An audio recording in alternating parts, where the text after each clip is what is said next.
Have you ever been in a room full of people who are supposed to love you and realized they did not care if you existed? I swear that moment changes you forever. My name is Emily Carter, and the night this happened, I learned something I had never known. Sometimes the people who are meant to protect you are the ones who will hurt you the most. It was a Sunday evening, my parents' traditional family dinner. I had thought foolishly that this would be normal. That maybe, just maybe, they would be proud to see me, grown, independent, holding my head high despite everything. But as soon as I stepped into that dining room, I knew I was wrong. The smell of roast and gravy could not mask the tension. My parents, seated at the head of the table like they always did, barely looked at me. My younger brother, who had always been the golden child, smiled too widely, too falsely, and then the words came. My father, without even looking at me, said, "Emily, we invited you here tonight to be polite, but honestly, nobody really needs you around. You are unnecessary." I froze. My stomach dropped. I wanted to run, scream, disappear. But instead I smiled. Quiet, small, calm. That smile hid every piece of rage and hurt inside me. I could feel my mother's eyes flicker to me. Judgmental. Disappointed. My brother smirked like he had been waiting for this. And me? I just smiled. I had a plan. I always had a plan. The rest of the night was a blur of insults disguised as jokes. Jabs at my career.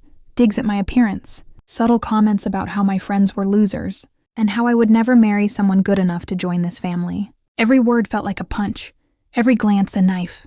I swallowed it all, silent, smiling. Because that night, I realized revenge was not about anger. Revenge was about patience. Revenge was about making them regret the very air they breathed. When dinner ended, I helped clear the table, my hands steady, my face calm. They left the dining room, satisfied, thinking they had broken me. That night, I went to my small apartment, unlocked the door, and let the tears fall. Quietly, painfully, I cried like I had never cried before. But as I cried, I also thought, they will pay. They will regret this. And I will not just survive. I will thrive. The first step was information. I started going through old photos, emails, even financial documents I had access to. I found patterns, small secrets, things they had tried to hide or control. My father's business dealings were not as clean as he boasted. My mother's social manipulations had consequences they did not anticipate. My brother's little indiscretions, carefully hidden, were now in my hands. I realized with a cold thrill that I had power. Hidden, buried, ignored, but mine. Weeks passed. I continued my life outwardly normal, work, friends, routine, but inside I was calculating. Every family dinner, every holiday I observed. I recorded conversations, memorized their habits, their weaknesses. I learned their insecurities, their triggers. It was not enough to survive. I wanted them to feel what it was like to be powerless. The opportunity came sooner than I expected. My father, in his arrogance, decided to host a charity gala at our family estate. Invitations were sent, high-profile guests expected, the family prestige on display. And of course I was invited, out of politeness, he said, or maybe because he wanted to show off, to prove I did not belong. Either way, I smiled. Quietly, internally, I began the plan. I started small. Anonymous letters, carefully worded, hinting at mismanagement of funds, subtle enough to make him paranoid, to plant seeds of doubt among his board members. My mother received similar notes, hints that her closest friends were questioning her loyalty, her judgment. My brother's phone began to receive strange texts, messages from unknown numbers, suggesting betrayal from his closest confidants. And all the while I was quiet, calm, observing, waiting. The night of the gala, I arrived wearing a dress that looked understated but elegant. I smiled at guests, nodded politely, all while inside I was orchestrating chaos. Every step they took, every handshake they offered, I had anticipated. I had provided anonymous tips to journalists, sending subtle information about the charity's finances that would attract scrutiny, but would not immediately implicate me. I watched the panic begin to spread in their faces like a slow-burning fire. By the time the dinner speeches began, my father's smile was forced. His jokes stumbled. A few guests whispered among themselves, casting sideways glances. My mother, ever composed, was sweating behind the polite mask. My brother's confident grin faltered, the whispers reaching him, shaking the foundation of his carefully curated image. And I was calm, sipping water, smiling politely, eyes sparkling with satisfaction. I was untouchable. Then the real twist. Midway through the evening, an email was projected. accidentally on the big screen. Technical error, they said. The room gasped as a series of internal messages, showing financial mismanagement, favoritism, and betrayal within the family, were displayed. The guests whispered. Cameras flashed. My father stammered. My mother gasped. My brother's face went pale. And I smiled. Because every word, every document, every proof had been collected weeks ago, and I had ensured it would be public at the exact right moment. The room descended into chaos. Guests murmured, some shocked, some whispering questions. My father tried to regain composure, but it was too late. His credibility, his reputation, the pedestal he had built for decades crumbled. My mother tried to console him, but she too was exposed. Her manipulations and lies laid bare. My brother attempted to excuse his behavior, but the evidence was undeniable. The power shift was instantaneous, electric. After the gala, I walked through the estate quietly, unnoticed. No one looked at me twice. I had blended into the background while the world I had been trapped in began to unravel. Later, when I returned home, I sat in my apartment alone, and finally allowed myself a slow, deliberate breath. I had won, yes, but this was only the beginning. They would feel the weight of their actions, and I would make sure it was unforgettable. I called my lawyer, David, to prepare for the fallout. Civil suits, reputation management, public statements. Everything had to be precise. I would not just survive. I would make them pay in ways they could never anticipate. And as I hung up, I looked at myself in the mirror. The woman staring back was stronger, sharper, untouchable. Fear had been replaced with control. Pain had been replaced with strategy. And for the first time in my life, I felt truly free. But freedom is not easy. It comes with consequences. The family I had known, the people who were supposed to protect me, now feared me. The whispers followed me wherever I went. Invitations stopped. Calls went unanswered. My own parents, my blood, treated me like a ghost. And I smiled, because I had learned the ultimate truth. Love does not always protect. Family does not always forgive.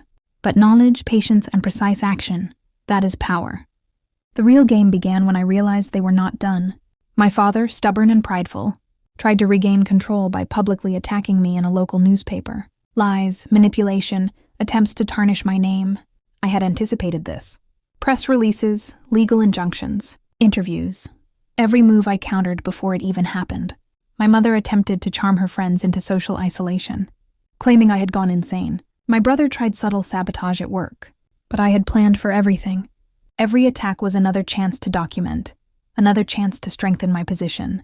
Months passed. I watched them crumble quietly. Their arrogance, their cruelty, their dismissiveness all came back in echoes. They had underestimated me, and I had taken that underestimation and turned it into an unstoppable force. They called me ruthless. They called me cold.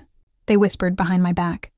And I smiled, because I knew the truth. I had only done what they had done to me, but with precision, patience, and purpose. By the end of the year, my life had transformed. I had rebuilt, stronger, more independent than ever. The family that had once belittled me was fractured, mistrustful, and fearful. And I thrived. I had taken pain, betrayal, and rejection and turned it into power. Proof that survival was not about endurance alone, but strategy. I had shown that the ones who try to break you often only make you stronger if you refuse to yield. And as I sit here today, looking back at that night, I realize the truth. Family is complicated. Love is conditional, and revenge is not about anger. It is about patience, timing, and quiet satisfaction. And I finally have all of that. The next time someone tells me I am too harsh, too calculated, too vengeful, I smile. Because I know something they will never understand. The most powerful victories are the ones no one sees coming. And the ones who tried to destroy me, they will never forget the day. I smiled while everything they valued collapsed around them. I thought the story ended when my family's world collapsed at the gala. I thought exposing the truth would be the final chapter. I was wrong. It was only the prologue. Because once powerful people fall, they don't fall quietly. They drag everything and everyone down with them, including the daughter they once called unnecessary. In the weeks after the gala, my father became obsessed with finding out who sabotaged him. He fired half his staff. He interrogated board members. He installed cameras, hired private investigators, even blamed his own friends. But he never suspected me. In his mind, I was still the quiet girl standing in the background, the one who didn't matter, the one he said had no place at the table. He still didn't understand who I had become. But something unexpected happened. The more they fell apart, the more attention my side of the story received. People began reaching out. Reporters, lawyers, old acquaintances who had heard only whispers before. They wanted interviews, statements, details. Some wanted to help. Others wanted to feed on the drama. I rejected them all. Because this was never about fame or drama. This was about closure. But closure, I soon learned, does not come peacefully. It comes with complications, especially when the people you expose believe they still have the right to control your life. One cold morning, I woke to the sound of my phone vibrating violently. It was my lawyer, David. "Emily," he said, his voice urgent. "Your father filed a defamation suit against you." I sat up, stunned but not surprised. "Let him," I said quietly.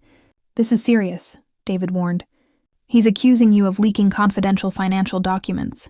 He's demanding compensation." I closed my eyes and breathed slowly. "Then we'll give him something even more serious." What my father didn't know was that everything I leaked had a trail leading back to him, not to me. Every email, every message, every document was obtained legally, ironically, through access he himself had given me years earlier when he used my name to register one of his shell companies. He had forgotten that. I hadn't. So instead of fear, I felt something else, resolve. We prepared our counterattack. All facts, no emotion. All evidence, no hesitation. It wasn't about embarrassing him anymore. It was about ending the cycle completely. Because a lawsuit meant one thing: a courtroom. A room where truth isn't twisted by power. A place where evidence speaks louder than years of manipulation. Weeks later, when the case was officially opened, I walked into the courtroom alone. No family waiting. No one holding my hand. But I didn't need anyone. I had myself, and for the first time in my life, that was enough. My father sat across the room, stiff, furious, surrounded by lawyers in expensive suits. My mother avoided looking at me. My brother tried to smile at me like an enemy disguising fear as confidence. I felt nothing. No pain, no guilt. Just a quiet strength building inside me. When the judge asked for opening statements, my father's lawyer went first.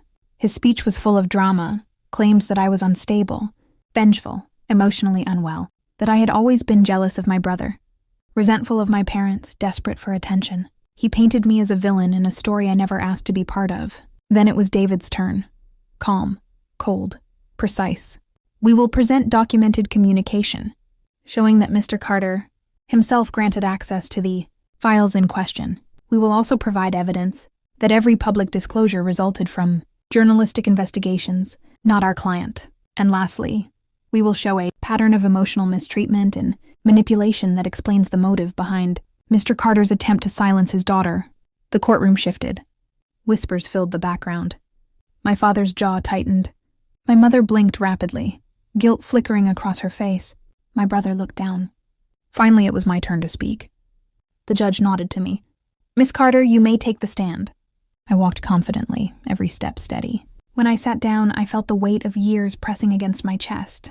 But I also felt something else, the weight finally lifting. "Miss Carter," the judge began, "in your own words, explain your involvement with the documents in question." I looked at my father, the man who once told me I was unnecessary. "My involvement," I said clearly, "was survival. My family raised me to believe I had no value unless they approved of me.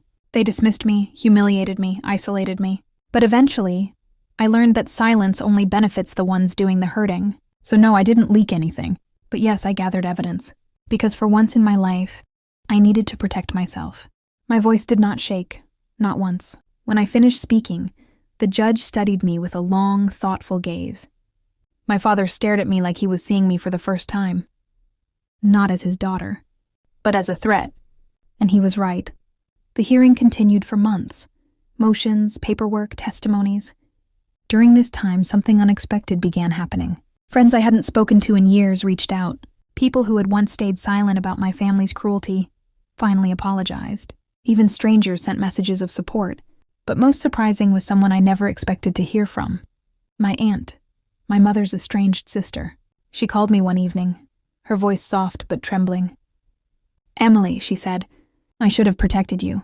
I didn't understand. Protected me from what? "From them," she whispered. "I know what they did to you. I know everything they did to me, too." She told me things I had never known. How my mother learned manipulation from their own childhood. How she became obsessed with reputation as a way to escape her own trauma. How my father fed that insecurity with power and control. It didn't excuse them, but it finally explained the madness I grew up in. And it clarified something else. This wasn't just a family issue. It was a generational cycle, and I was the first one strong enough to break it. But breaking a cycle comes with consequences. One evening, after another exhausting court session, I found a letter taped to my apartment door. No stamp, no name, just a folded sheet of paper. I opened it cautiously. Inside, only 6 words were written. "You should have stayed silent, Emily." My heart dropped. It wasn't my father's handwriting. It wasn't my mother's. And my brother would never dare send something this obvious. I stood in my hallway, the letter trembling slightly in my hand. Someone was warning me, or threatening me, or trying to scare me into stopping. But they didn't understand something crucial. Fear doesn't work on someone who already survived the worst. I took the letter inside, scanned it, and added it to the case file. Every threat was more evidence. Every attempt at intimidation strengthened my resolve. If they wanted to fight dirty, I could expose every grain of their darkness. But the real turning point arrived unexpectedly. One morning, I received a call from a number I didn't recognize. When I answered, a calm, authoritative voice spoke. "Miss Carter? This is Investigator Jensen from the Financial Crimes Division. We need to speak with you regarding your father's charity accounts." My breath caught. "What about them?" I asked. "There's evidence that the mismanagement goes deeper than what was shown at the gala. We believe your family may have been involved in long-term financial fraud." I froze. "Fraud, criminal investigation, federal involvement. What do you need from me?" I asked. "Your testimony," he replied, "and the documents you collected." I realized then that everything was about to escalate beyond personal revenge. This was no longer about humiliation or wounded pride. This was about law, crime, consequences. I agreed to cooperate. That decision changed everything. Within weeks, federal investigators subpoenaed records. They issued warrants. They interviewed former employees, donors, partners. My father's empire began collapsing faster than even I expected. My mother tried calling me, 27 times in one day. I didn't answer. My brother sent messages, long, desperate texts begging me to stop this madness. I ignored them too. Because they still didn't understand. I wasn't doing this to hurt them. I was doing this because they refused to stop hurting me. One night, my mother finally left a voicemail. Her voice was trembling, almost unrecognizable. "Emily, please. Your father is sick. He's stressed, he can't sleep, he barely eats. This investigation is destroying him. Please, we're begging you. Just stop." I listened to the message 3 times, then deleted it. Because no one begged for mercy when I cried, alone in my apartment, after being insulted and belittled. No one stopped when they treated me like an afterthought, a burden, a nobody. No one apologized when they tried to destroy my life. Now they wanted compassion, but compassion is something you give to people who treat you like a human being, and they never did. Months passed. The criminal investigation moved forward. The defamation case was dismissed. The evidence spoke louder than any lie they threw at me.